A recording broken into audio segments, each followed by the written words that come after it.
is our anchor project under our community leadership initiatives here at the foundation in the environment, climate, justice, and resilience area. So very significant for us, and we're happy that you're here to learn more about it. The Environmental Workforce Collaborative coalesced about 3 years ago, and it was really coming together. And also we'll talk more about Edison International, our collaborator, our patron, but came together to really address the impact from the Thomas Hill Woolsey fires and just the significant scarring and impact from all the areas from Santa Barbara County down to LA County. And so an effort was started to come together with the support of Edison International to really look at how can we not only look at recovery, repair, but more importantly, resilience. And how can we do that? Very fortunate, and you'll hear from them, that we have 5 expert organizations who constitute the Environmental Workforce Collaborative. Each organization expert in their own area. But I have to tell you, not just expert in their own area, but world-class collaborators. And that's been really the more significant than the projects that were approved in the overall plan, again, in collaboration with our patron, Edison International, but to work together and to share and to learn and to adjust. And so we are about 2 years into a 3-year program. And so you're here to really not listen to me, but to learn from them. And so with that, I would actually like to ask Verena Kwan, who's here with Edison International with Corporate Relations and Philanthropy, to just say a few words on behalf of Edison International. Thank you very much. Why don't you give her a round of applause? Thank you, Mike. So, as he said, I'm part of Edison International's philanthropy team, and so Edison International does all of our grant making. It is shareable or funded, not through SCE as a parent company. And every year we actually invest at least $20 million in the community with grants and volunteerism in the areas of resilience, education, especially STEM education, empowerment, and also in environment initiatives. So this collaborative kind of hits on multiple parts of our focus areas. But this project was very unique in the sense that it did come from our shareholders out of the 2017 and 2018 wildfire settlement. And so it is a little unique in the sense that we don't normally do multi-year collaborations or multi-year funding. And with VCCF's partnership and support, and also their community expertise and know-how, they're able to put together this collaborative that Edison International on ourselves would not have been able to do. So I'm really looking forward to hearing more about, all the amazing updates from these organizations, and just want to thank you all for being here and for being a part of this collaborative, and to VCCF for your partnership. Thank you, Maria, very much. And I don't want to gush, but it's not just the funding, but Verena has been an incredible hands-on partner throughout the whole program. We've had to make adjustments. It's part of when you have a plan, and as you go into the plan with collaborators, and have been incredibly flexible on the changes that were needed. Now, before I introduce Colleen Perdinas, who's here at Your Community Foundation, our Director of Philanthropic Services, I do want to acknowledge our VCCF Board Chair, Leah Lacayo, who's here in the room. Okay, you're tired of looking at me. I'm going to introduce Colleen, who's then going to set up the panel. Thank you very much. Thank you, Mike. Is it okay if I just speak and not use the microphone? Yeah. Okay. Okay. Well, I'm really excited that you're all here today. Normally we do these lunch and learns virtual, but I'm so excited for you guys to meet these partners. I've had the honor of working with them over the past 2 years and even prior through our environmental initiative, so it's my honor. We're going to go with Derek first with Crew, even though he was late. Derek is the Executive Director of Crew, which is concerned resource and environmental workers. Crew is dedicated to protecting and restoring natural ecosystems while empowering communities through environmental stewardship and education. Their work brings people together to care for public lands, promote sustainability, and foster a deeper connection to the environment. So Derek, you're on the spot. You're on the spot. Did you get the I did. slideshow? Excellent. Do I go up? Do I go Yeah, up? come on up. Come on up. So everybody, Derek. Thank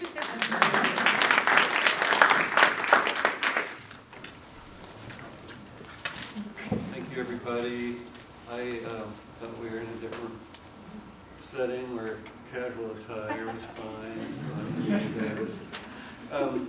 Yeah, so how many here have heard about the crew? Hopefully everybody. That's awesome. Okay. We're still fairly unknown in the county, even though we work all throughout Ventura County and even in Santa Barbara and Los Angeles County as well. And we keep expanding. But I've got a short little overview for you, and then happy to answer a few questions. The main thing is that we take youth who may or may not be academically oriented or future seeking, and we pay them and train them in hope that they can get sustainable careers in resource management, fire prevention, trail work, habitat restoration, lots and lots of stuff. So I'll just go through this real quick, and you can cut me off whenever. How much time? You're good. Okay, excellent. So we're a 35-year-old organization, and all of you executive directors know that the mission statement is a unique creature, and I just joined 5 years ago, so I have 30 years of mission statements to sort through, and this is what we just ended up with. So, and then we have a typical board of directors, and we have 3 educational programs, and one of which is a paid vocational workforce training. We probably have about 26 crew members, and it fluctuates depending on our workload and how many crew people are available. Generally, it's a good little workforce, and it ranges. I'll get to that in a little bit. And then we have a Green Valley project, which is our high school focused, and we work with, I can't remember how many schools throughout Ventura County, but the main thing in that program, which is really cool, is that they pick the program, they pick the project that they want to do every single semester, and then we tailor environmental professionals to work with them on a community project that they're passionate about. So it gives them the skills and gives them connections to future employers. And these guys are academically oriented. And just in the last 2 years, our Green Valley Project students, 2 of them have gotten into Stanford, 2 into Berkeley, 2 into UCLA, 1 Columbia, and several other colleges. And I really think this project looks good on college resumes. And what else was I going to say about that? It'll come to me later. And then the Once Upon a Watershed program is a K through 8, which basically prepares students for the Green Valley Project or to go into more of a science high school curriculum. And I'm really proud of this program because I helped get it started in 2006 at Ojai Valley Land Conservancy. And it followed me to Ventura Land Trust, where I worked for 12 years, and now it's followed me to the crew. And I really love having this program because it teaches kids at the elementary school level what I didn't learn until high school or college. And I think what we need is for our environmental education knowledge to be accelerated based on some of the climate change impacts and the environmental impacts that we're really struggling to keep up with. So they're learning about stuff super early, and then we go into the schools for this. Actually, there's 23 schools in Ventura County alone that Once Upon a Watershed reaches, And every single school gets to go on a field trip to either like the Matilaha Dam or to the estuary or to the river somewhere or to one of their own local watersheds. And they get to either plant acorns or plant native plants or remove invasive vegetation. So they get a sense of direct connection with nature and a local project.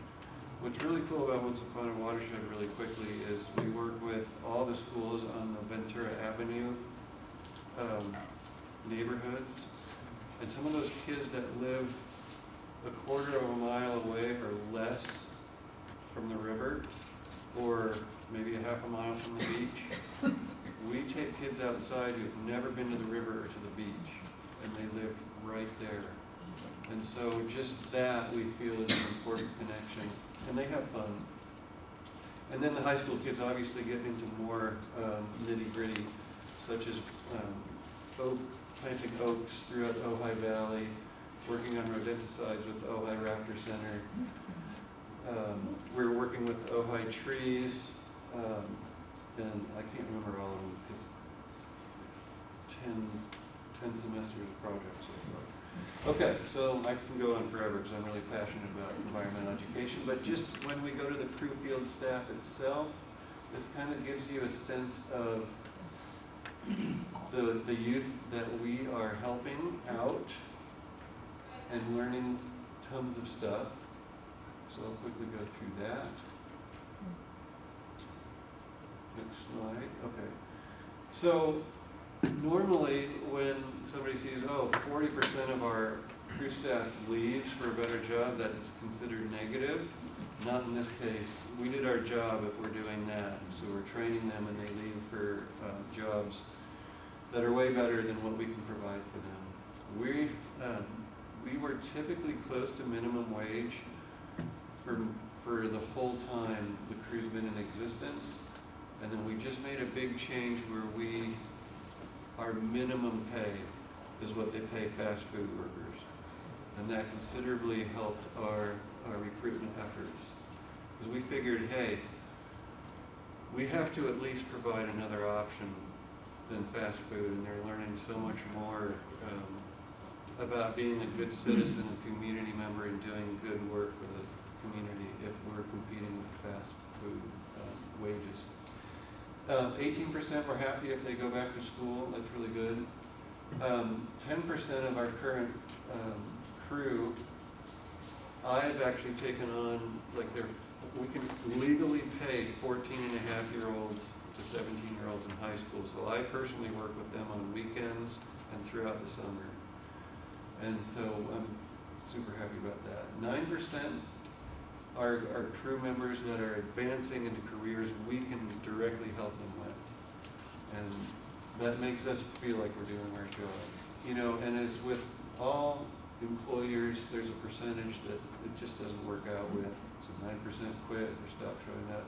We had to fire 7%. I'm actually proud of that percentage because I thought it was more.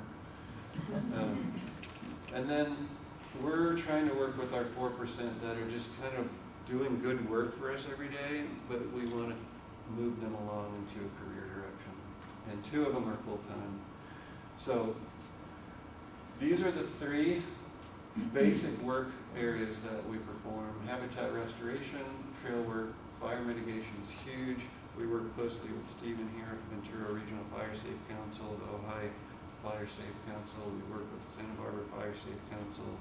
We work really closely with our county, urban and wildland firefighters. And the areas we work, naturally, since we're based in the Ojai Valley, that's our low-hanging fruit and our bread and butter. But we're proud to be working in Ventura, Thousand Oaks, Oxnard, Santa Paula, Los Padres National Forest, Carpinteria, Camarillo, Santa Barbara,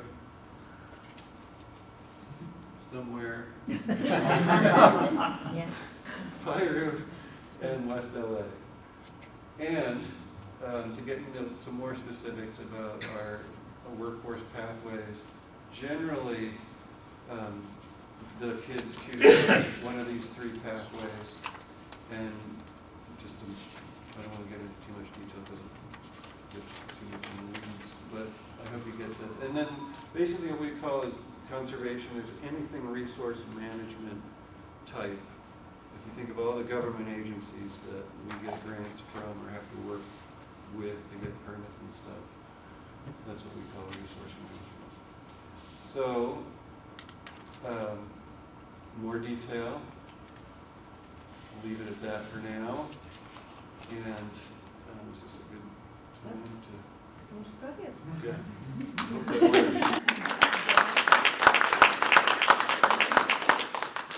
Any questions or just? We could do questions, or I was going to wait till the end and we can ask Okay. everyone as a group together. Okay. And then hopefully that was a good start because I don't really know what. Thank you, Derek. It was wonderful. And I think what Derek does is with Crew is a great segue into Safe Passage Youth Foundation.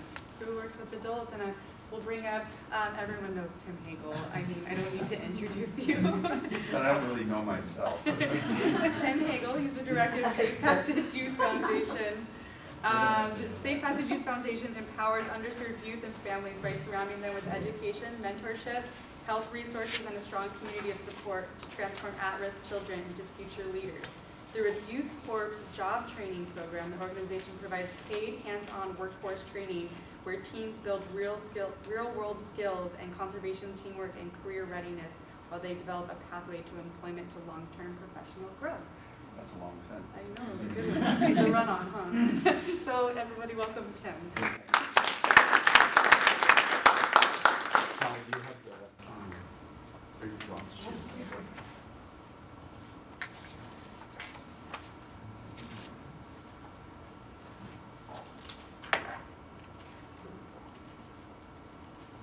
So I'm going to talk a little bit. We have 640 kids that Safe Passage serves every day. We're an all-volunteer organization. So our whole leadership, everybody is not paid. The only people we pay is kids from 14 and a half to 18 years old. So all of our crew leaders, supervisors, all of those are all volunteers. I'm going to really talk about something. As I talk about this, we have so many programs going on throughout Ventura County on a daily basis. Our specialty is taking at-risk youth from 3rd grade to 12th grade that live in extreme poverty. So that's our core niche, is living in poverty. So 640 kids, out of those 640 kids, not one has a backyard. 60% don't have internet. Some live in garages, houses, vans. That's who we help. But I want to really talk about the successes of this program from Edison International because it's kick-started us. Our youth employment program, there was none for 60 square miles in East Ventura County. I started my whole career in one of those programs as a kid, and it disappeared through the 90s and 2000s. Nobody wants to hire 14-and-a-half-year-olds, liability, all of these things. So because of what Edison International did, we started with the program with 8 kids, and we have over 40 paid kids every single week now. And we're really proud of that. So I'm going to talk about that. Where do I, there we go. So this is what we've done. This is all part of this environmental collaborative working with the most incredible partners. And this is looking at our 10-year view, because we're not looking at this view that we're kick-started by Edison, like all of a sudden, May of 2027, okay, we're done, wrap it up, that's a wrap, everybody. No, no, no. This is an angel organization bringing into a 10-year plan for us. And I'm not going to just read the slide, because all of you can read the slide faster than I can talk about it, right? But what I want to talk about is on day 1 in our program, we had 8 youth. Okay, these are 8 kids, two of them homeless, 1 living in a garage, and the rest packed. On an average census of the kids we serve is 7 to 14 in 1- and 2-bedroom apartments. So you can kind of get an idea. Where we have 41 youth here today in the program. So here they are. And I like to use this slide because really, you're given a slide like this, it's about to jog my memory, right? Instead of you just reading everything. So, is this being broadcast at all on the internet for that? Is it being broadcast on the We were going to share on internet? our website. Huh? We were going to share on our website. Okay, that's fine. Okay. I'll change my narrative a little bit Okay. because they're youth, right? Yeah. They're kids. So I'm going to talk about successes. Just finished interviews back in Washington, D.C. Raised in our program is going to be a nuclear engineer and accepted into the program. Started, look at that little munchkin, started right there. He's now fixing aircraft, avionics in aircraft in this program, in this Edison program. This one right here gives me goosebumps. Linda started in the program when she was in about 4th grade, came all the way through as this program started with Edison. That jump-started her, and she is a human resources specialist in North Carolina, just moved there and came up through the actual program. Yeah, right? We have just this week, Mountains Recreation Conservation Authority hired our first firefighter. Her first firefighter who has come all the way up through the program, attended the fire academy, started in this program. That gave her that resume builder, and now she's a firefighter. So here's one I really want to talk about. This is the PUMA program. This wholly did not exist before this environmental collaborative. I've been a police officer for 38 years. 32 of it I spent putting thousands and thousands of people away in prison, people on death row. And I realized that it was like wash, lather, rinse, repeat, like you're washing your hair, right? Arrest a gang member, the next day you got a new gang member taking their spot, put them in prison. Mostly boys, 99, 98% boys. So what we did is, through the generous support of our board of directors, we said, let's take the highest risk, let's do what we're doing with all of these kids in our program, and let's open it up to boys that are in active gangs, actively going in and out of juvenile hall, and active criminals, okay? And let's give them a job. Let's teach them what it's like to get work skills, to make money, to get mentoring. And so that program has exploded. So to get referred into the program, you have to be referred from a teacher or a police officer or any type of social worker, but you can't be referred from any, or a police officer, but you can't be referred from a judge, a settlement, a defense attorney, a prosecutor. That's not what this is about. This is about changing directions on lives. So here we go with all of our kids on the projects. One of the things that we love about doing is we've got the best partners that there is to work with on a daily basis. Everybody's on speed dial, and so our projects of doing all of the projects everybody's talking about, we've been able to work the last 2 years with each one of our partners. We bring the army of the kids to work on the projects. This one was last weekend. And it's one of many, and this is working for the Regional Fire Safe Council projects, and the kids love this one. It's in the hills of Fillmore, and working with the Fillmore Fire Department, so they take lots of selfies with all the firefighters and everything, and they're doing the work. They love, just as the others, they love dragging brush out from behind people's backyards. Okay, it's almost a Huck Finn, we got a fence for you to paint, right? And they love it. So this is what our program, as we look about our program for gang members, to keep a gang member in juvenile hall in Ventura County is almost $150,000 a year. Okay, so you're wiping that clean off the slate because they're making money. And we have 100% success in this program. It's just amazing. So, 0 gang youth diverted. Day 1 we started the program. We've got 14 matriculated out with jobs. I'm not even going to mention the names of the companies. I don't want stigmas on them. Major companies around Ventura County where they are actually working actively and made a whole transition out. Here's some of our crews. You're going to hear about Santa Monica Mountains Fund. We appreciate they're great partners bringing out the kids for doing work at the nurseries. They love that. Some more of the nursery work right up there. This one is skills training, so they get trained on all the different tools, one-on-one with mentors. And the kids love anything that moves, right? They love that. And our Forest Watch work, which you can hear about up in the Los Padres National Forest. I think there we go. And all of our different programs for all of the tree planting we're doing, all the invasive species we're moving in different locations throughout the San Monica Mountains. And our groups just change. As Derek mentioned, they matriculate back out into real world jobs. At the end of the day, I hope they all have my job. Thank you. Thank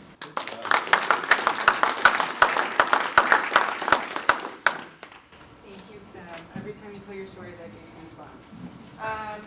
Next, I want to invite up Ben Pitterly. He is the Director of Advocacy and Field Operations at the Los Padres Forest Watch.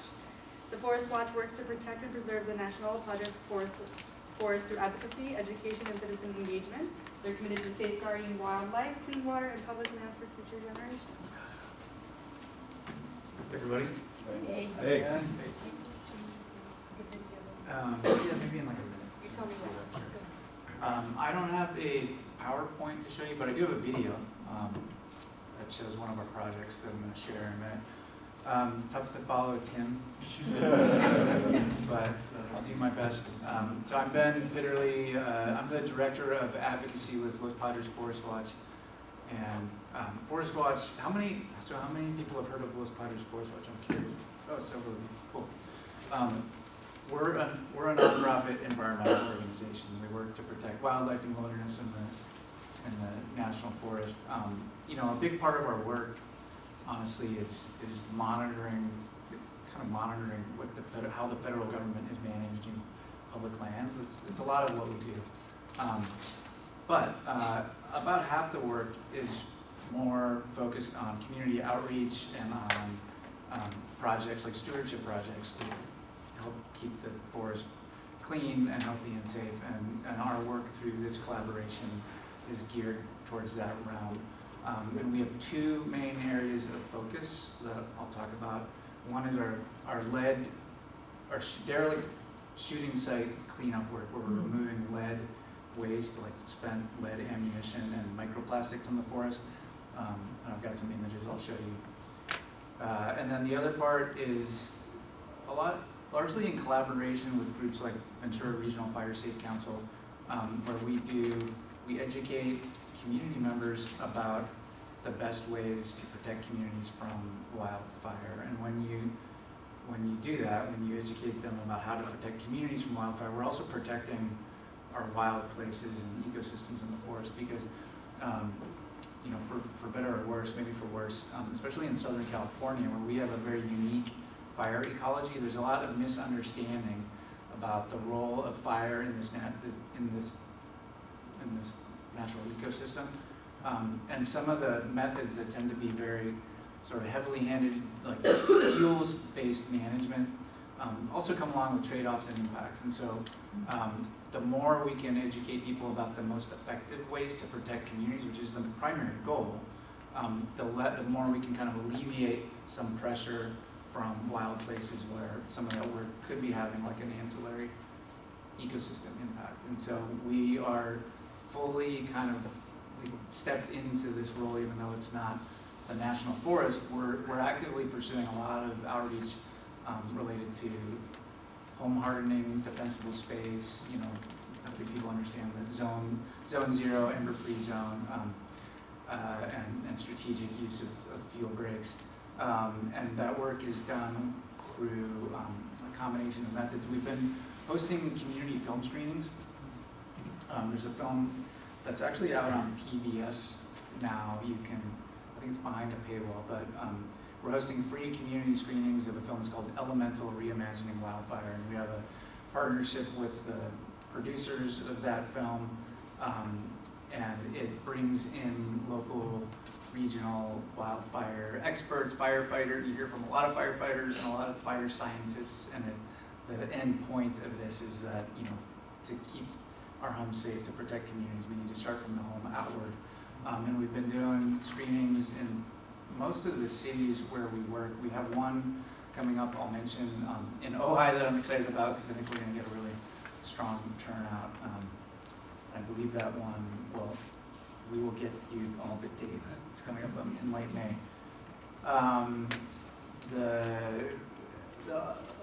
We're doing a lot more additional work on a parallel track to create social media content. So many people these days get their information from scrolling their feeds, and so we've got some film producers working on content in collaboration with some of our partners to create materials that we can all use to further that education and outreach. And a lot of that I'm excited about is going to be coming out soon in the next couple of months. So shifting gears, the second part of our program that's supported through this collaboration is our work to clean up these old derelict target shooting sites. So the problem is that historically, target shooting in the Los Padres National Forest, which is really huge, by the way. If you didn't know, it's not just back here. It's 2,000 square miles. It extends from Ventura County all the way to Monterey County, Big Sur. Los Padres is huge, and there were something like 120 surveyed, unmanaged, historic target shooting sites. These are just places where people would go to shoot. Unfortunately, the impact of that, since they weren't managed and maintained, is that a lot of these sites are just completely trashed, and you can imagine just the garbage, the trash, microplastic, which is harmful to wildlife and California condors. So the leading cause of death for California condors is so microplastics, ingestion of microplastics, and lead poisoning. So the other thing that comes along with target shooting is lead ammunition, and the forest is littered. These sites are littered. They're almost hazardous waste remediation sites. There's that much lead, and so we've been trying to clean them up one by one, and we're focused on some of the bigger sites that are here locally. And so if you want to play this video, we can look at a few of those sites and what that looks like. We should make sure we turn off the mic before the video starts. Thanks. So this is an area, this is Cherry Creek. If you go up Highway 33, past Ojai, and another half hour, you end up here.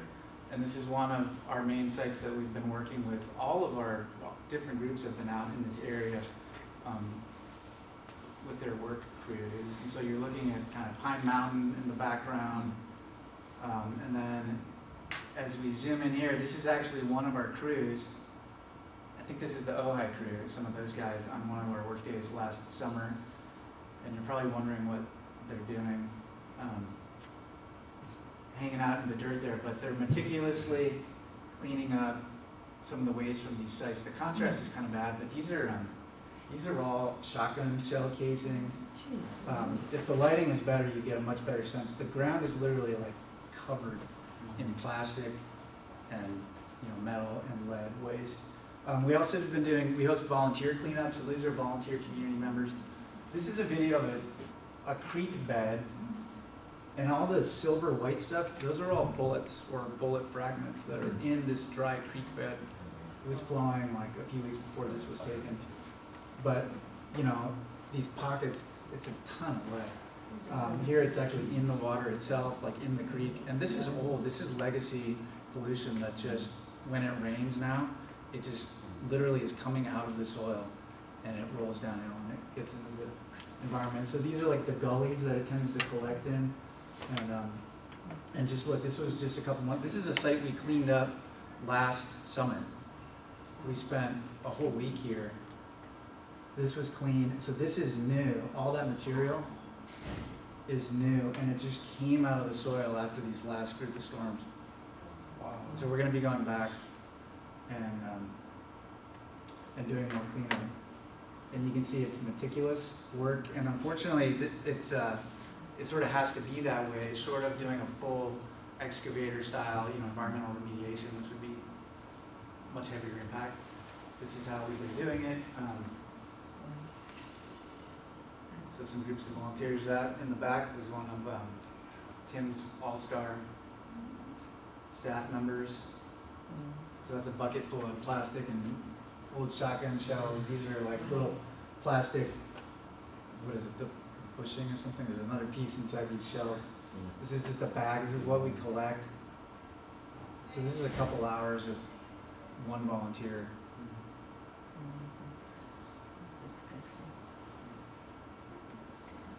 So it's a beautiful place. These are casings. So some of the metals we segregate and recycle. And then here, just to give you an idea, so this is a day's work. You can see that bucket's already got a lot of material. Every one of these, that's a bullet. Wow. That bucket weighs like 100 pounds. And it weighs about 100 pounds. And then here's round two. So this is one day of work collecting lead. And I think we're up to we're getting close to maybe 2,000 pounds of lead that we've removed through this project. So it's been a great collaboration, and yeah, grateful for your support.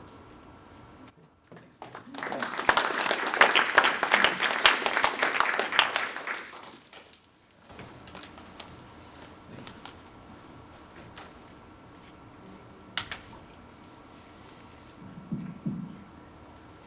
Thank you, Ben. And I know we're going to have the question next. So what do you do with all that lead? Yeah. We'll get there. Next, I'd like to invite Deanna Armbruster, Executive Director of the Santa Monica Mountains Fund. Say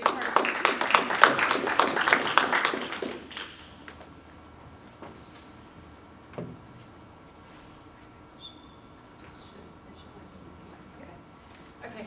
Thank you, everybody.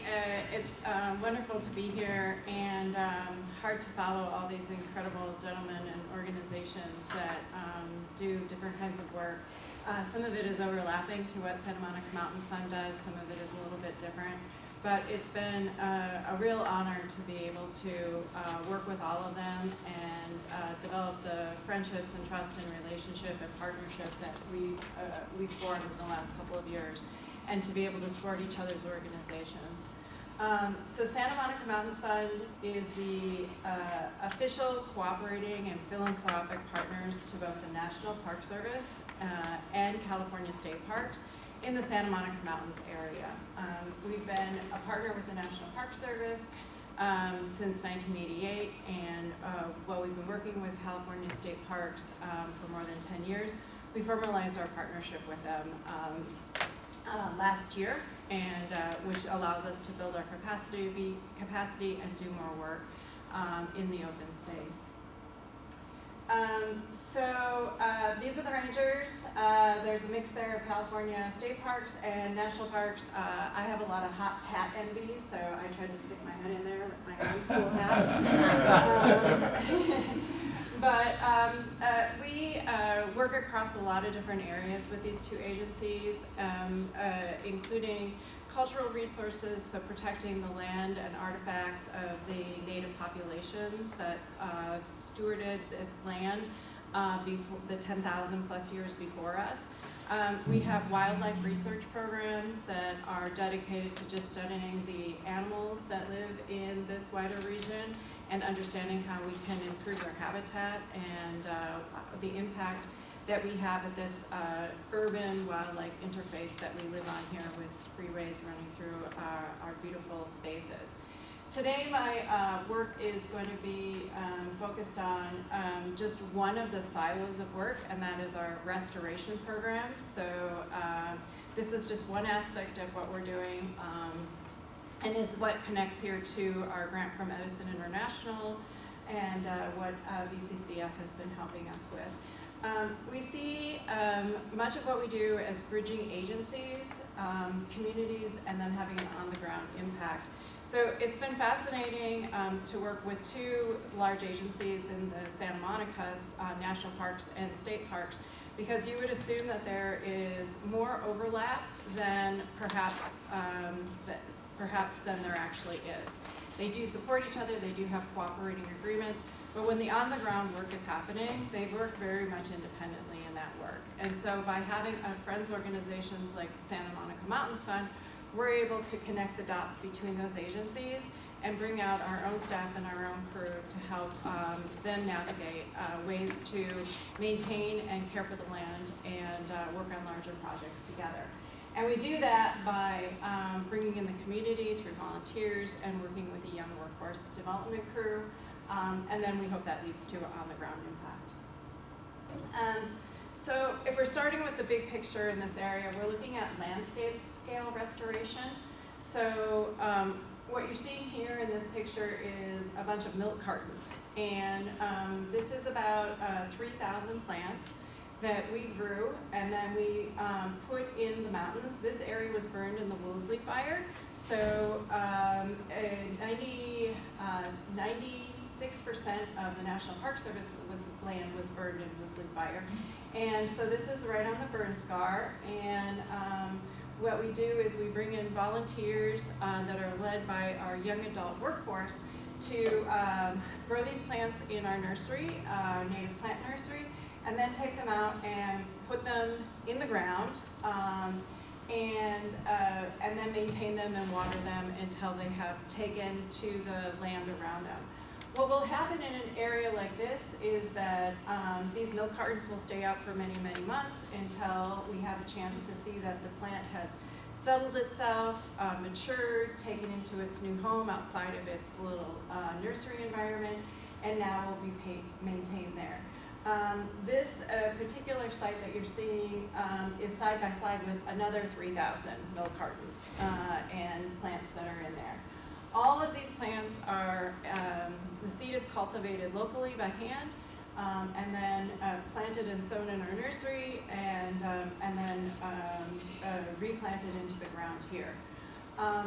So our goal is to change the natural landscapes that have become fuel for fires due to the invasive weeds that have come in, and to allow for the space to return and recover from wildfire that has happened.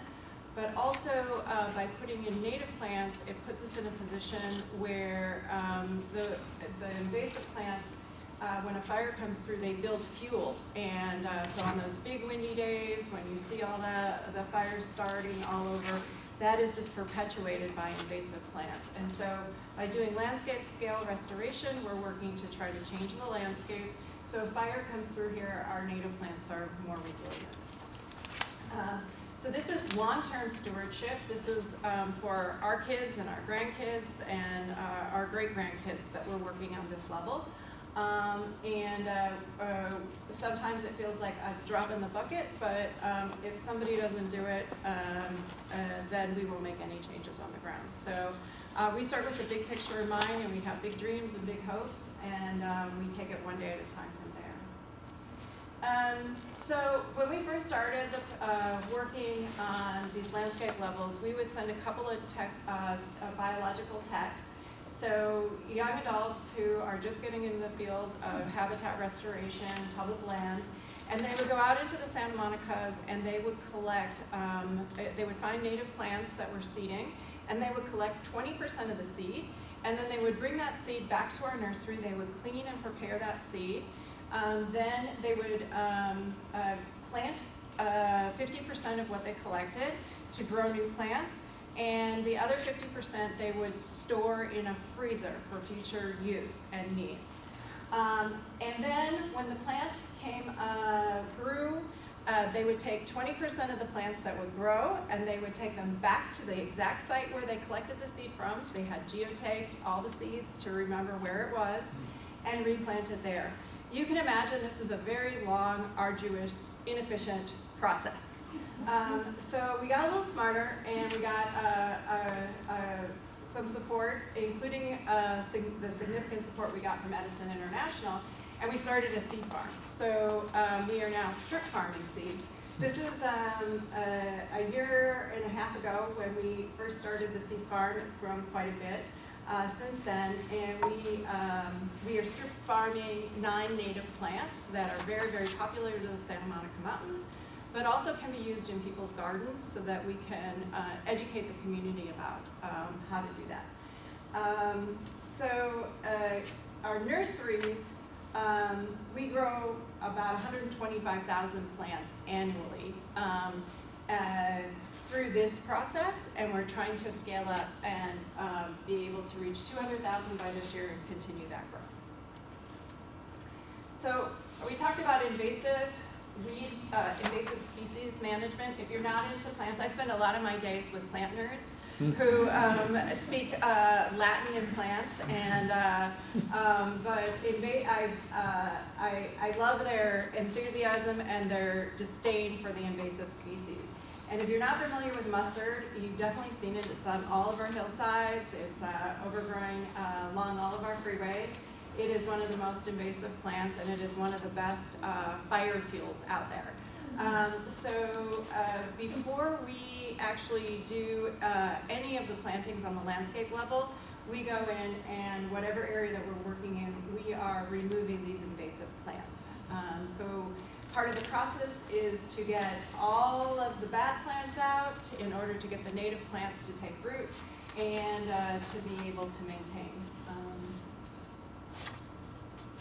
So our workforce development program is similar to what Tim and Derek have shared about their work. We hire young adults, college-age students. Some are in college, many have never had that opportunity, and we put them into paid positions. And it's a mentorship program, so they learn everything from how to plant seeds to how to write a resume, to how to talk to people, how to do media training, various other ethics trainings. And we hire about 100 young adults annually through seasonal positions. And in these seasonal positions, our goal is to not just use them as a workforce, but also to be able to build them up and send them out into their careers when they're ready. So like Derek said, when you have a percentage of like they went and got better jobs, we miss them, but we celebrate that because we know we have done our job when they go out and get better jobs. They get this real world experience in all of these areas, whether it's our native plant nurseries or in the seed restoration program, seed collection program, or in the planting of the plants, and they become, they are proud native plant experts and speak the Latin terms as well. So the impact of this is, as I said, it's career pathways, it's building skills. So these are some young adults who are here on their first day, and they are inspecting an elementary school space, and they are learning how and will be building a pollinator garden at this site. So we have a program that throughout Ventura County and the western side of Los Angeles County, we are trying to install pollinator habitats, butterfly gardens in people's lawns, but more importantly in schools, community centers, rec centers, so that people can come in and learn about the importance of pollinators, to learn about the migration of the western monarch butterfly, which its counts are down to around 12,000 this year. It used to be in the millions, so it's a detrimental and dire situation. And so we want to put as many plants along our monarch highway for the western monarch butterfly as possible. And then these young adults, as they're planting, they will be planting this space and learning how to build out this space. They are also going to become the teachers, and they're going to educate the younger children in the elementary and middle school grades to be able to share their knowledge and what they've learned, and to explain that to the generation that's coming behind them. These is connecting back to that first statement that I said on the community engagement. We have over 5,000 volunteers that come in to help us with this on an annual basis. Some people come in for 1 day, 2 hours, 3 hours, they're done, they got their hands dirty, they had a great time, decided it's not for them, and they moved on. Other volunteers come out on a regular basis. They come every weekend. They're part of the Samo family. And others come in and they do courses and programs. So we'll give them some education about what they're doing, why they're doing it, how it works, and then we put them to work. So it builds a really beautiful connection into the community, and we wouldn't be able to do it without all the volunteer support. So one of the last things that is in this silo of restoration is working with kids in underserved schools. So we're very interested in going out into the underserved communities, Title I schools, and working with children who, for many, they have never been to an open space, a public space, out into nature, out into the land. They are ecstatic when they see a bunny rabbit or a snake or a terrifying centipede that may jump off the path and attack them. So we bring these kids out and into our spaces as well, and we work with them through various programs, teaching them everything from pollinators to plants to the wildlife and nature in these spaces, to give them an opportunity to think about what they might connect to, so that we can come back to those schools in those spaces in high school and see if we can recruit them into becoming part of our workforce development program. So we believe that this works, and we're very proud of the numbers in the sheet that have been passed around today. Well, that's a collection of all of our numbers. We are very proud of the work that we do to celebrate and work with improving our biodiversity, creating pathways, focusing on our climate resilience plan, and strengthening the relationship between the people and the public lands. We really see ourselves as building environmental stewardship. And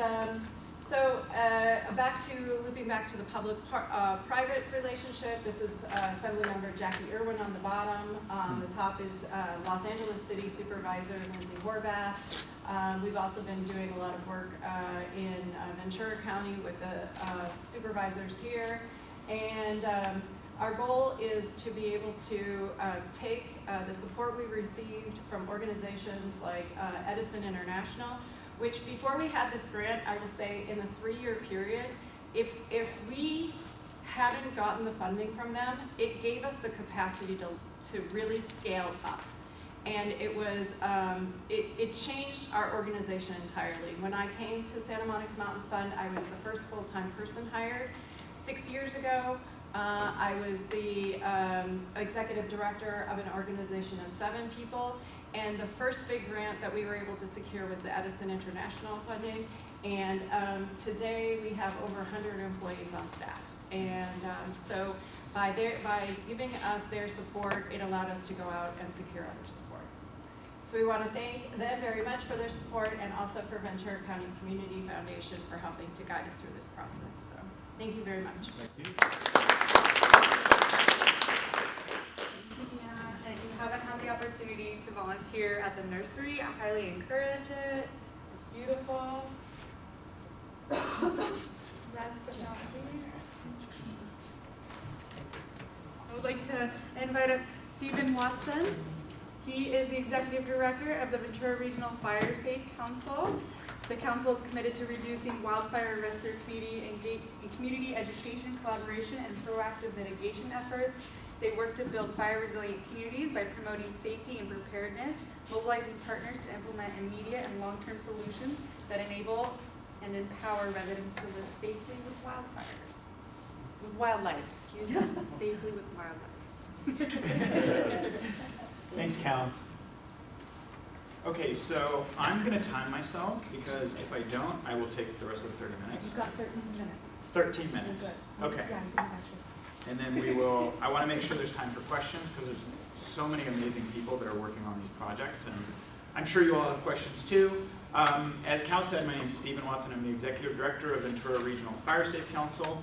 How many of you have heard of Fire Safe Council before this? Okay, cool. So essentially what we do is we prepare communities for wildfire. We're trying to prevent those Thomas fires, Woolsey fires, Palisades, Eden. We've seen the destruction, devastation increase pretty dramatically over the last 20 years or so with wildfire. Things are changing, and we have to change with them. I want to give a shout out to VCCF for putting this together. Everyone, you have this on your table here. There's some good information and data of the work that we've been doing. Also kind of talks about why this work matters, which mentions the Thomas Woolsey Hill fire. And I'm going to comment just briefly on wildfire itself. I think we all know there's an issue. Anyone know someone who's been directly impacted, friend or family, of a wildfire? Who's been evacuated? So it's big. It's a big problem in Ventura County and in California, and starting to be all over the world as well. And a lot of times we think about the loss of life, loss of structures, the economic impact. I'm going to talk a little bit about the environmental impact as well. And this makes sense why we are involved with this Environmental Workforce Collaborative and why Edison is funding this as well. I pulled up a stat that NASA put out about the Palisades and Eaton fire. And this is kind of a wild number, but the CO2 emissions from those fires was equal to 174,000 average passenger vehicles emissions over an entire year. So these fires are massively damaging to our environment, and then we can look at mudslides that are caused from the fires as well, the landscape that's being changed. And I will say that wildfire is a natural part of where we live in Southern California. It's not going to go away. We're not trying to stop wildfires. We're not trying to put them all out. What we're trying to do is prevent those mega fires, in the Santa Ana winds that are turning from a wildfire into an urban conflagration. That's when it goes house to house to house. And that's essentially what we're trying to do here. Okay, so our Fire Safe Council, we have a number of different programs. I'm just going to speak on a couple of them that are being directly augmented and funded through this effort. We're a 501c3 nonprofit, and we have all of our services are no cost to residents. We do tons of information, education, home assessments for home hardening. Ben talked a little bit about this. What we're seeing is that home hardening, which is hardening up your structure, doing retrofits to your structure to stop embers from coming into the home and lighting it on fire, to stop the flame from creeping along a wooden fence up to a gate, up against your property, and then igniting the property. Once your property is ignited, there's a pretty low chance of it surviving without direct firefighter intervention. And so we're looking at 1, hardening up the property. 2, Ben also mentioned this defensible space. So that's the 100 feet around your property. We're looking at breaking up the pathways of fire to get into your property. So that's trimming vegetation, limbing up your trees a little bit. We don't advocate for moonscaping everything because that will cause other problems. We don't want 2 miles of just empty dirt around all of us, right? I don't think anyone wants to live with that. Also, the environmental impact of that as well, because we have been seeing that the embers come from miles. The Santa Ana winds will bring these large embers miles, and so we're looking at things like vents and screens on properties. How many of you know the size of the mesh screen on your vents? 1/4, 1/8, 1/16? So sign up for an assessment from us. We'll come out there and we'll tell you. We'll let you know what you can do on your property. And some of this is low-hanging fruit. Getting the mesh and screens updated, less than $1,000 for you guys to do it. And we have a contractor directory too that we have trained landscapers and home hardening contractors to do this type of work. You can go to our website and you can find people who in your area that can do this work, which has been a big, big success for us. So what we've seen in these fires, I think this is Lahaina, Palisades, Eaton, not sure what that is, it's kind of blurry, but we're seeing that some of these homes are surviving, and people are wondering what's the deal. And the truth is it's home hardening, and it's defensible space. It's a combination of these factors that are saving people's homes. And there's tons and tons of factors. There's lots of intricacies, depends on the structure separation distance. The other thing we're seeing is that it also needs to be a community effort. Because if there are homes right next to each other, like Palisades, your neighbor, if they're not tightened up, it's going to put you at high risk. And so a lot of our work is working with communities, and I'll talk a little bit about a FireWise community program that is funded through this effort as well, that is bringing communities on board. So these home assessments, we have funding to send out an assessor. They can go on our website, choose a date and time. We will have someone out there. They're trained assessors that can go around the property. They walk with you individually. It's about 30 to 45 minutes. Sometimes homeowners have a lot of questions and go up to an hour. And we give you a personalized individual report of your property. And you get a digital version that has geotagged features, little marks on a map that show you where you can improve your wildfire resilience. With that, there's tons of other resources and information. You can learn more about it because we're educating the homeowner. We're not just protecting. So when they move, if they move, they take that information and knowledge with them. And so that next property they're at, they're then going to know what to do to be better prepared. All of that information is private. It doesn't go to insurance companies. It doesn't go to Ventura County Fire. It doesn't go to our funders. We take data security very seriously, and that's a big question that we get asked too. So the next step of that is there are some people who can't afford to do the work. You know, there are people who aren't as fortunate enough to be able to do the home retrofits or even the defensible space at times too. And so we have a program too that helps go out there and do some work on the ground for the most at-risk populations, lower income populations. We have a big project happening just next week from the 27th to May 1st. We're going to be out in Piru. Does everyone know where Piru is? Santa Clara River Valley, past Fillmore, kind of north of Simi. And they've got a population a little over 2,000. Low-income community, very at-risk. They're right along the wildland-urban interface, which is essentially where the wildland forest kind of meets, we're seeing a lot of chaparral mostly, meets the community, right? And we as humans are building more into the forest, into the wildland. And the risk of that is wildfire coming through because that's its natural state. And we're going in there and we're trying to build in there. And so we're seeing the causes of that. And so this community, we're going to be out there next week. Derek's crew is going to be out there. We're doing free defensible space for anyone in that community. Anyone can sign up. We're out there the entire week, just going house to house, doing free defensible space work for them. Then on the Saturday, May 2nd, we have a community block party where we're doing free disaster kits for everybody. We're doing free pizza. We're doing free resources, free plants, and we're partnering, I'm talking too much without going to the next slide. We're partnering with all of our organizations in this collaborative to make these events and other events and projects even more successful. I'll give kind of a shout out to VCCF with the idea of the Environmental Workforce Collaborative. It's a force multiplier, essentially. We don't have crews at our Fire Safe Council. We mostly do education. We're project managers. We line things up. We usually pay contractors or for-profit organizations to do the work on the ground. We work closely with Ventura County Fire, Fillmore Fire, all the other fire departments as well. But if you're looking at $5,000 to go out and do a community, just as an example, it's so much better to use that $5,000, one, for wildfire safety, two, for Tim's crew, Derek's crew.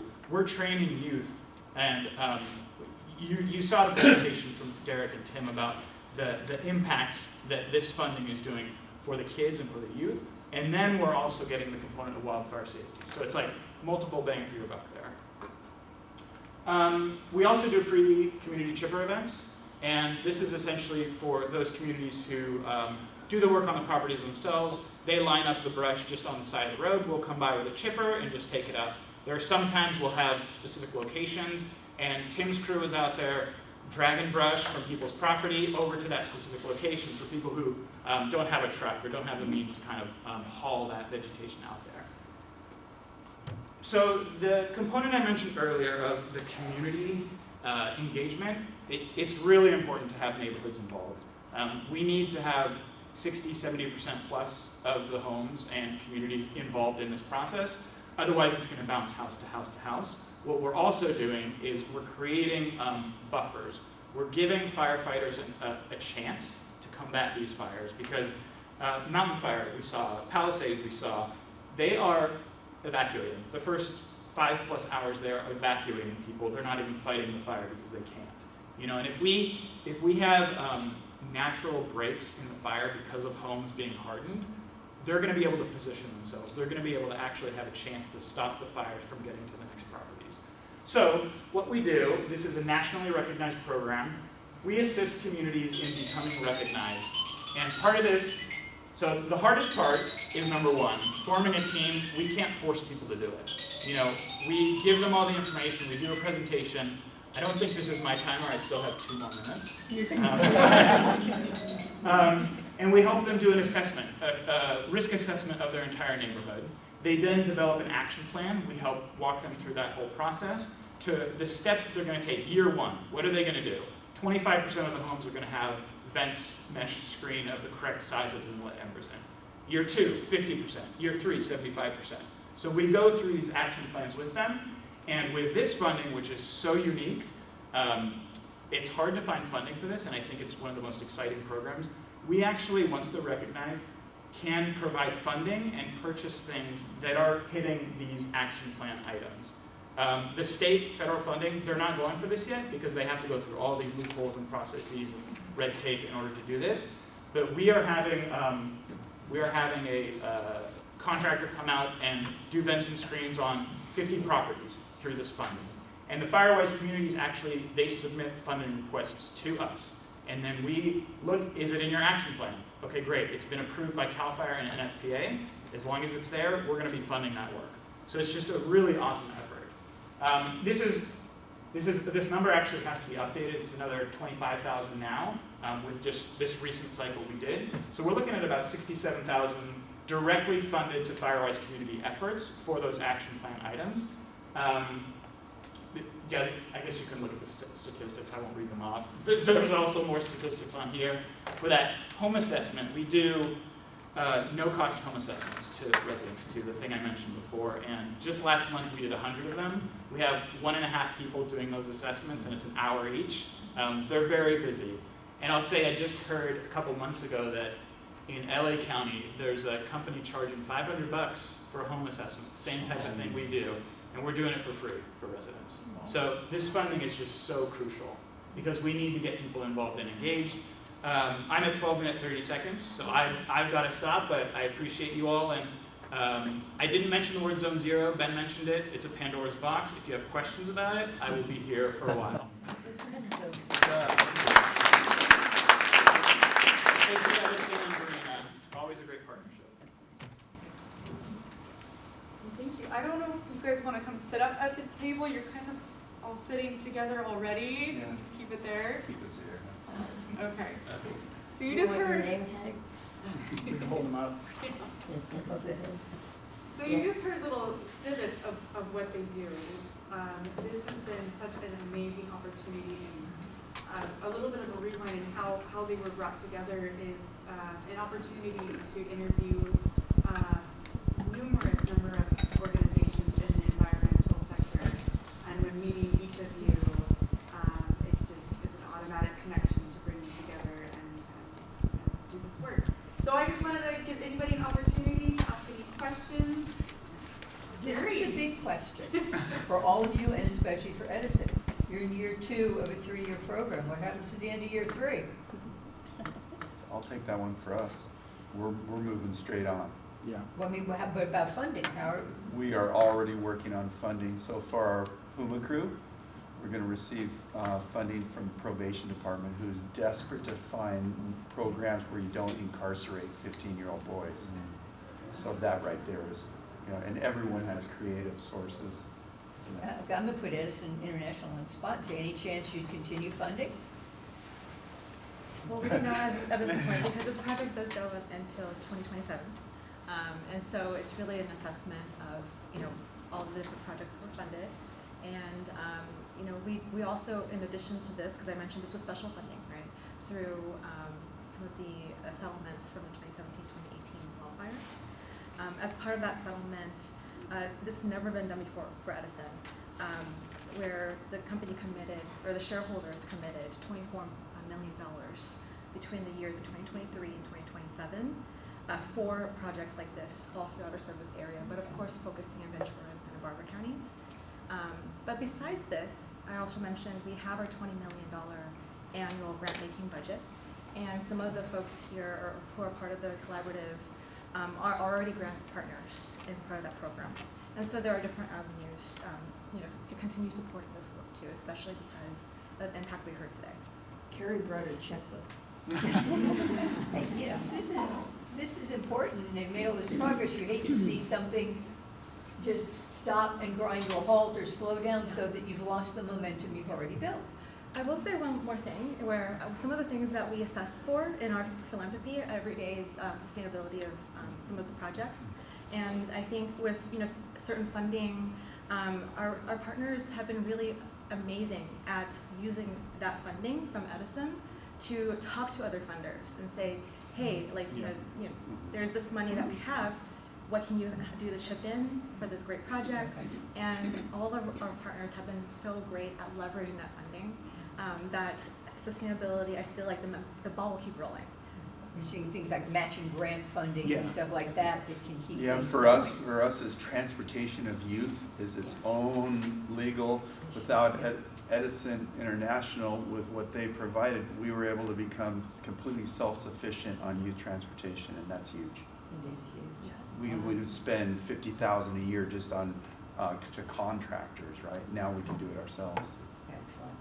Well, you are all such good spokespeople. It's just like we can feel you pull us in. So, good And I job. think the truth is, Especially with the youth. we now have like information and data that we can bring to other funders. You know, Okay. we've used some of this work with for my instance, the Fire West funding request thing. CAL FIRE state federal funding, not going for it yet, but we've talked with Conejo Open Space Conservation Agency. They're in, you know, and working with cities and counties is kind of the next step because this funding has been augmenting a lot of our programs, so we're going to keep doing this no matter what. But it's good for us to use this and leverage it for underfunding, which we already have and will absolutely continue to do so. And if you'd like to be one of those funders, I'll talk to you after. Well, and I'd add that, again, the sustainability beyond the 3 years has been part of the collaboration Okay. and the partners. But I'm going to give a shout out. Joe Cabral's here with the Clean Power Alliance. You know, VCCF was able to apply for a grant from Clean Power Alliance, and it was and based on the requirements at the time, we touted the Environmental Workforce Collaborative, and those funds that we were successfully received, we've allocated among the 5 partners to augment their work. So there's an example of the project is really generating results. And then in a position, each of the partners individually or collectively or through the Community Foundation are able to go to other funders. So Joe, thank you to Clean I Power. would just mention, that was a community benefits grant. Every year, we give out $300,000 to approximately 12 organizations. Santa Monica Mountain Fund is one, VCCF is a multiple year winner. You guys may have heard of the Modeco Foundation, they're multiple year winners. CEC is multiple year. It's getting come around again in August.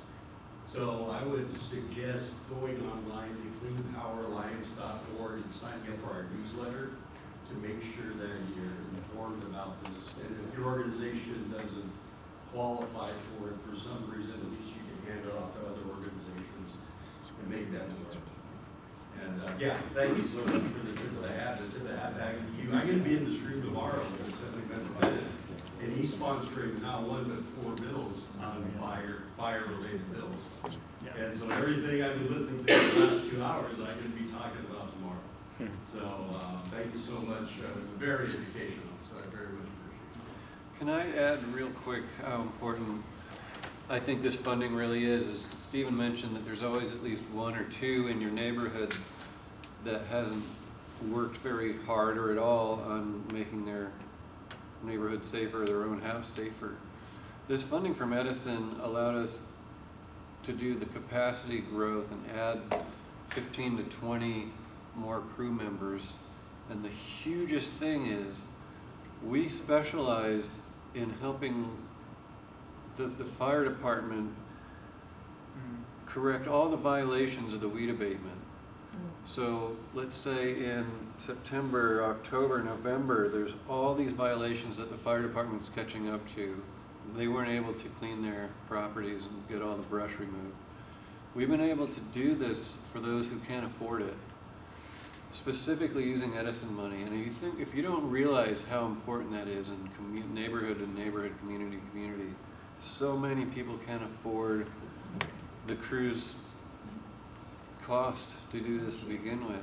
And for the last 2 years, I would say 80% of the money we've been using from Edison has been helping those who can't afford it, which makes it so much safer for everyone who can and for everybody in general. So I think from my perspective, that's what our clients are so grateful to be able to come in and help them. You know, they're not necessarily all elderly, they're not veterans or disabled. They're just people who are struggling. They could be in their 30s and 40s who just can't afford it. And right now, it's really hard to make a go of it.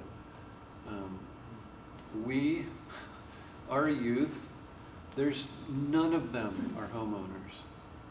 None of them have a chance to be homeowners. And so between everybody here that is helping youth, we all ought to work together to allow them to live a little easier somehow. They're food insecure sometimes. We're working with Mesa. We've hired 2 homeless people that are in the Mesa program. We just hired 7 formerly incarcerated youth. And we're working with the local Chumash tribe and hiring their young people as well. So thank you so much. It's really making a huge difference. President Mulder.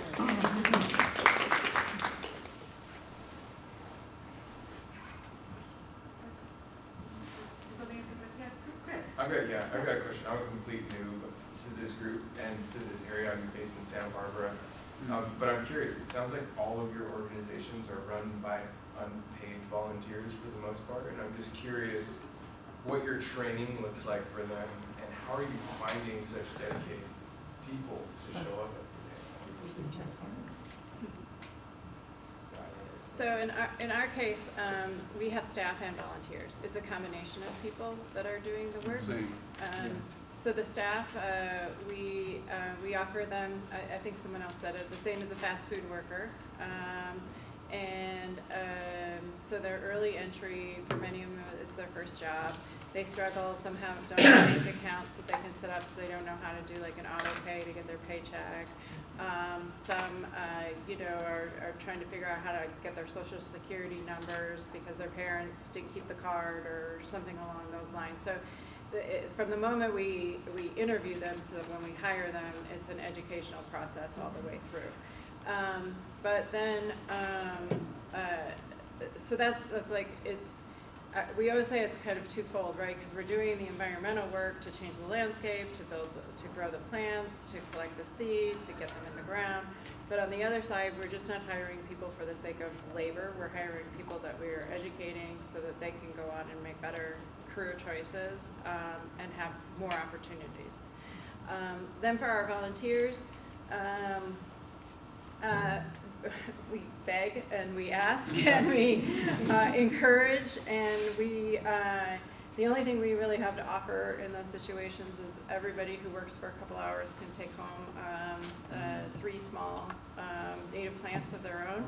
And so that's sort of a way that we try to pay it forward.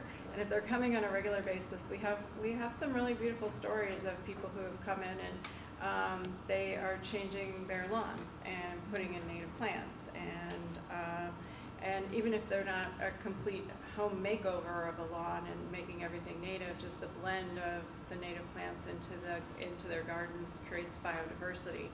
And then in all those other silos that I talked about in other areas that my organization works in, we rely on the grant funding. I mean, it's a real question for us of yes, we're going to keep going, and yes, we're going to keep applying for funds, and yes, we're going to be going back to Edison and everybody else, Clean Power Alliance and the whole works. But it is a year-to-year change for us. So the last 2 years, we had won a grant for being able to give away 50,000 milkweed plants in the community. So native milkweed, narrow-leaf milkweed, is the primary plant that the western monarch butterfly eats and lays their eggs on, and helps to protect the population. So our grant funding allowed us over a couple of years to give away 50,000 plants, and we gave them away in more than 400 zip codes across Southern California. This year, we didn't secure the same funding for them. So we have hundreds of phone calls and emails that are asking us for milkweed. And we just didn't give them 1 plant, we gave them 6 plants, because once those little caterpillars get eating, if you've ever had milkweed, they just wipe it out. They're hungry little buggers. And so it's the struggle of and our world has changed, as Stephen said. Our climate is changing. Our situation here in Southern California with the fires that we're experiencing have become, they're once-in-a-lifetime fires that are happening every other year, or every year, right? I saw pretty much everybody's hand go up with evacuations, and that's terrifying. And so in how to educate the communities, educate the next generation, secure the funding so this work exists, it's big work. It's big work, and we are grateful, so incredibly grateful, when we do have entities that come to support our work, and grateful for these partnerships, because some of these guys knew each other, but I didn't work with them or know them at all, and now I have partners and colleagues and friends in the field that I can call, and so that's another important aspect of building capacity for the organization. I would say on Years for Volunteers, because we're one of the only, all volunteer organizations probably in the county, and we probably have active about 175 volunteers. And because we deal with youth, you have a whole different regulatory. And so we spend a lot of time for what you're like all of those kids, all of them have advanced first aid CPR. The kids that are working have to take advanced first aid and CPR. The mentors go through so much training for them, but they're busting the doors down to volunteer. Like, I feel bad. There's people who want to volunteer constantly. It's not a problem. That's a good problem to have. Yeah. Wow. Astounding about the lead. Oh. Oh my gosh. What do you do? You led the way. Tim still has Sorry. it. I have to get a couple 100 pounds over to him right now. I was just going to say, if anybody watches the Eagles on Facebook, Yes. Who doesn't? yeah, Shadow and Jackie, they think Jackie may have swallowed a line that had lead sinkers in it. They don't know yet, but it's a real problem. It's doing the work for this incredible work that Forest Watch is doing. I backpack many times a year in that same wilderness. And honestly, before I used to never even filter my water because I'm like, you're in the middle of nowhere. That's just a bunch of hogwash. I never had Giardia ever in my life. And then starting that project, I'm like, I'm not worried about that. I've got lead running through, my body. So seeing what they've exposed, what's going on in the forest is just amazing environmentally. And involving the youth, that's the seedling. I know that when you talk to youth, environmental issues are their number one, and that's because that's what we're leaving them. And so involving young people and spreading the word, this will go online, people will be calling, reaching out. Now I understand why one house burned and the next one wasn't touched. Don't go get in a fight with your next door neighbor, right? Leave that up. Yeah, give him a Steven. Bring Steven in there. Yeah, this is great. Okay, I want to give you a few minutes. Any final words from our current residents you would like to share? Well, nobody brought up insurance, which I was surprised about. I've been to one of your injuries. I was just going to But, say. I mean, the truth is, we're paying for wildfire one way or another. So I think the best we can do is pay for preparedness, because that's 10 times more effective than the aftermath. But the service, I mean, we all know people, you saw that, who have lost their homes, and how much they have been paying out Right. when assessment could be done for you. Yeah. Thank you all for listening. I think it'd be great to talk about zero zones sometime soon. I don't know if it's this organization that would coordinate that, but it's almost summer. We're already having that heat wave. They're talking about El Nino, national news on that. It's going to be this year. That's not even here yet. In a one line, can you tell us what zero zone is? That's a 4 hours. Sure. Okay, in essence, Zone Zero is the first 5 feet around a property, the things that you can do to kind of make your home safer. Right now, State of California Board of Forestry is determining what is going to be the requirement and what is going to be enforced for that Zone Zero. At first, it looked like no vegetation, period, in the first 5 feet. There was a lot of backlash. Now it's changed recently where it's very unique, and I think it would take me a lot longer than a few minutes to explain what it is now. They are set to finalize that mid this year. It was supposed to be last year, but they got an extension. So I wouldn't hold my breath. I'd say end of the year. Can we keep politics out of it and just Yeah. keep safety in it? Yeah. So we can present on it. We get a lot of questions on Zone 0. It's a future lunch and learn. There you go. You're gonna catch a lot of home orders off guys. Right. Well, thank you everyone for taking Thank time. you. You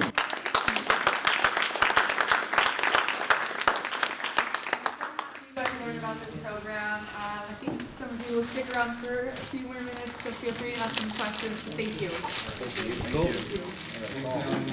Thank you.